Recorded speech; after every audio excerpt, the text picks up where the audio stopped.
गर्भवता की कहानी। दवा खा लो माँ। गर्भवता ने अपने बीमार माँ को पानी का गिलास थमाते हुए कहा, तुम कभी समय से दवा नहीं खाती। माँ कोई जवाब दे पाती उससे पहले ही गर्भवता का फोन बजने लगा। उसने देखा धीरज का फोन था। गर्भवता अभी कुछ सोच ही रही थी कि माँ बोल उठी, वह इतने दिनों से फोन कर रहा है, उठाकर बात क्यों नहीं कर लेती। कुछ सोचकर उस दिन गर्भवता ने फोन उठा लिया। तुम्हें इतने दिनों से फोन लगा रहा हूँ, उठाती क्यों नहीं। उधर से तड़क कर धीरज ने पूछा, माँ बीमार है, अपने पोते को बहुत याद कर रही है। तुम वापस कब आओगी। कल ही आ जाओ युग को लेकर। और हाँ, अब अपनी माँ की बीमारी का बहाना मत बनाना। तुमने 2 साल निकाल दिए, कभी पापा बीमार हैं कभी माँ। ऐसे भी कोई माँ बाप अपनी बेटी को घर बैठा लेते हैं क्या।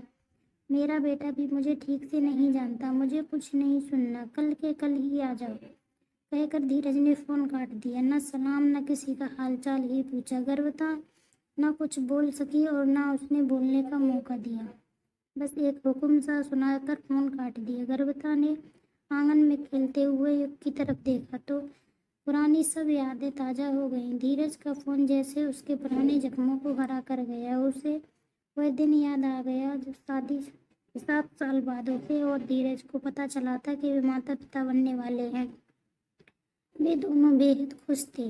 वही क्या, परिवार में सभी खुश थे। सभी को इस खुशखबरी का कब से इंतजार था। आने वाले नन्हे मेहमान के लिए रोज नए नए सपने सजाते सजाते 9 महीने कब बीत गए गर्भवता को पता ही नहीं चला। और फिर उस दिन के जीवन में बहुत खूबसूरत दिन आया जब उसने एक नन्हे से राजकुमार को जन्म दिया। सास ससुर को अपना वंश पाकर बेहद खुश थे। पोते के जन्म पर धीरज की माँ बहू की बलाएं लेती नहीं थक रही थी। गर्भवता युग को लेकर अस्पताल से घर आई तो घर वालों ने उसका जोरदार स्वागत किया। उसने सोचा सब कुछ है मेरे पास, एक बच्चे की कमी थी, वह भी युग ने पूरी कर दी। वह मन ही मन बधाई की यूं ही कहते हैं लोग कि कभी किसी को मुकम्मल जहां नहीं मिलता। उसका मन कर रहा था कि वे जोर से चिल्लाकर सबसे कहे कि मेरी दुनिया देख लो, यहाँ कोई कमी नहीं है। मगर गर्भवता नहीं जानती थी कि उसकी दुनिया कैसे उलट पुलट होने जा रही थी। उसकी खुशी को जैसे उसकी अपनी ही नज़र लगने वाली थी।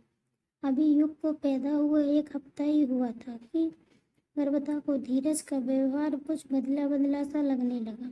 गर्भवता खुद भी नई परिस्थितियों में ढलने की कोशिश कर रही थी और इस वक्त उसे सबसे ज़्यादा ज़रूरत धीरज की थी। लेकिन वह तो रोज़ एक नई शिकायत करने लगा था। कभी कहता तुम्हारे पास मेरे लिए वक्त ही नहीं है, कभी कहता इस कमरे में हर समय बच्चों के डायपर और दूध की बदबू आती रहती है। उसने गर्भवता का हाथ बटाना बिल्कुल बंद कर दिया था। एक दिन बोला, मैं तुम्हारे साथ इस कमरे में नहीं रह सकता। युग के रोने की वजह से मेरी नींद बहुत खराब होती है। और तकिया लेकर दूसरे कमरे में सोने चला गया और भूल चुका था कि गर्भवता भी नई नई माँ बनी है और उसे युग के साथ साथ अपना भी ख्याल रखना है, क्योंकि उसके प्रसव को अभी सिर्फ 1 ही हफ्ता हुआ था। धीरज में अचानक आए इस बदलाव से गर्भवता अचंकित थी। फिर भी उसने सोचा कुछ दिनों में सब ठीक हो जाएगा। एक दिन उसने युग के लिए कुछ सामान मंगवाया, पर जब वह पहुंचा तो धीरज ने कहा, तुम कुछ कमाती तो हो नहीं, बस दिन भर मेरा पैसा उड़ा रही हो। मेरे पास तुम्हारे फिजूल के खर्चे के लिए पैसे नहीं हैं। खुद कमाओगी तो पता चलेगा, पैसे पेड़ पर नहीं उगते। धीरज की यह बात गर्भवता को अंदर तक तोड़ गई। उसे समझ नहीं आ रहा था कि उसकी गलती क्या है, क्यों धीरज उससे इस तरह पेश आ रहा है। यूं ही कसमकस में कुछ दिन और बीत गए। गर्भवता को आभास हो रहा था कि रोज धीरज उससे दूर होता जा रहा है। फिर भी वह खुद को धैर्य बना रही थी कि जल्द ही सब ठीक हो जाएगा। मगर उस रोज गर्भवता के सब्र का बांध टूट गया। वह धीरज ने शराब पीकर गुस्से में उससे कहा, खुद को आईने में देखो, कितनी मोटी होती जा रही हो। दिन भर बैठकर बस खाती ही रहती हो, कुछ काम भी किया करो। मैंने तुमसे शादी करता और ना ही यह मुसीबत पैदा होती। जा जाकर अपनी माँ से अपनी सेवा करवाओ। जितना दूध यहाँ अपने और अपने बेटे के लिए मंगवाती हो, वहाँ अपनी माँ के घर में मंगवाना। सब लड़कियाँ प्रसव के समय मायके जाती हैं। एक तुम हो यहाँ मेरी छाती पर मूंग दल रही हो। कल तुम्हें तुम्हारी माँ के घर छोड़ आऊँगा।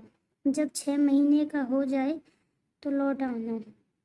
जब से पैदा हुआ है एक रात चैन से नहीं सोया, ऊपर से इतना खर्चा। गर्वता तो यह सब सुनकर सुन्न हो गई। उस उससे कुछ कहते नहीं बना, बस रोती ही जा रही थी। उसकी सास ने उसे समझाया कि अभी धीरज नशे में है, मैं सुबह उससे बात करूंगी। यह क्या तरीका है अपनी पत्नी से बात करने का, और कौन सा बाप अपने बेटे के बारे में इस तरह सोचता है। सुबह हुई तो धीरज की माँ बाप ने उसे समझाने की कोशिश की, लेकिन वह नहीं माना और गर्भता को उसके मायके छोड़ आया। उसने वहाँ से चलते चलते अपनी बात फिर दोहराई कि जब युग 6 महीने का हो जाए खुद लौट आना।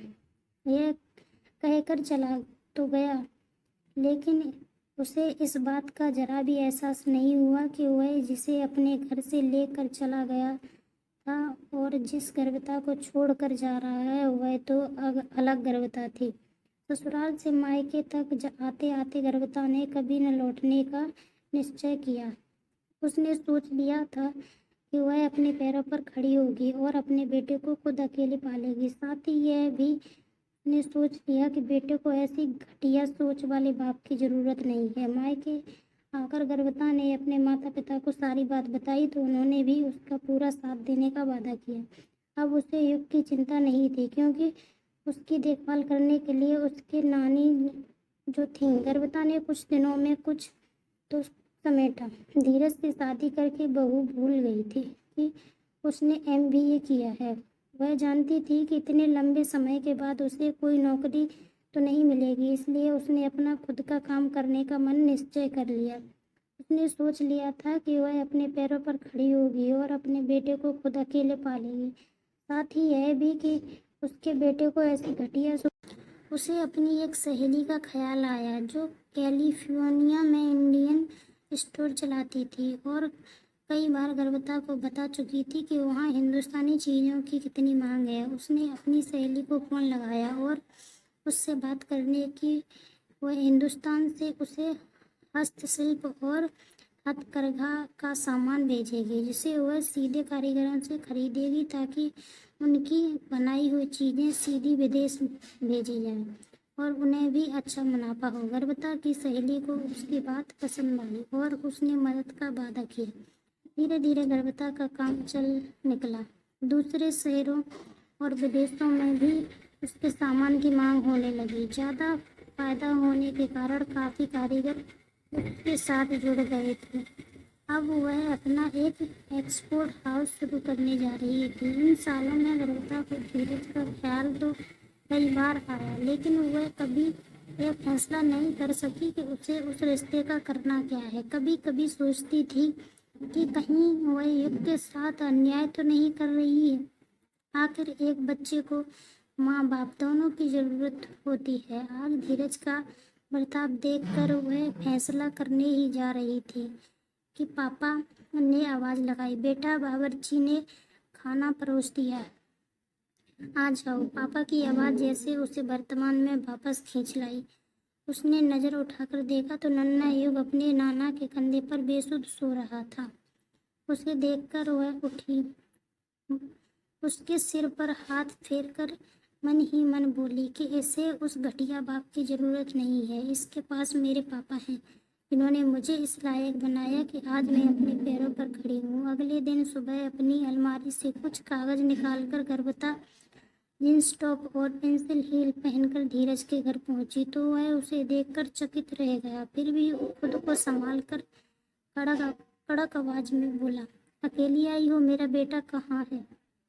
तुमसे कहा था ना उसे लेकर आना। हमेशा चुप रहने वाली गर्भता के मुंह से इतनी बात सुनकर धीरज सकते में आ गया, लेकिन पुरुष होने का कुछ है अभी भी बाकी था।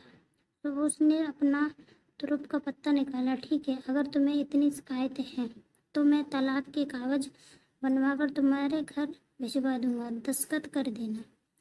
इसके लिए तो गर्भिता तैयार ही थी। अपने पर्स से एक कागज निकाला, धीरज से बोली, इतनी तकलीफ करने की ज़रूरत नहीं है। कागज में मैंने बनवा लिए हैं, दस्तखत भी कर दिए हैं, तुम भी दस्तखत कर देना। और हाँ, ना ही मुझे तुमसे कुछ चाहिए और ना ही मैं तुम्हें कुछ दूंगी, युग भी नहीं। कहकर वह वापस जाने के लिए मुड़ी ही थी कि और एक निमंत्रण पत्र निकालकर धीरज के हाथ में थमा दिया। तुमने कहा था ना खुद कमाओ, कल मेरे एक्सपोर्ट हाउस का उद्घाटन है। युग एक्सपोर्ट सब परिवार आना, मुझे अच्छा लगेगा। यूँ तो तुम्हारे दिए जख्मों को कभी भूल नहीं पाऊंगी, लेकिन सिर्फ एक बात के लिए हमेशा तुम्हारी शुक्रगुजार रहूंगी। अगर तुम मुझे मेरे मायके छोड़कर नहीं आए होते तो मैं आज वह नहीं होती जो हूँ। मेरे माता पिता ने मुझे नाम दिया गर्विता, लेकिन तुमने मुझे गर्विता बनाया। आज मुझे अपने आप पर गर्व है।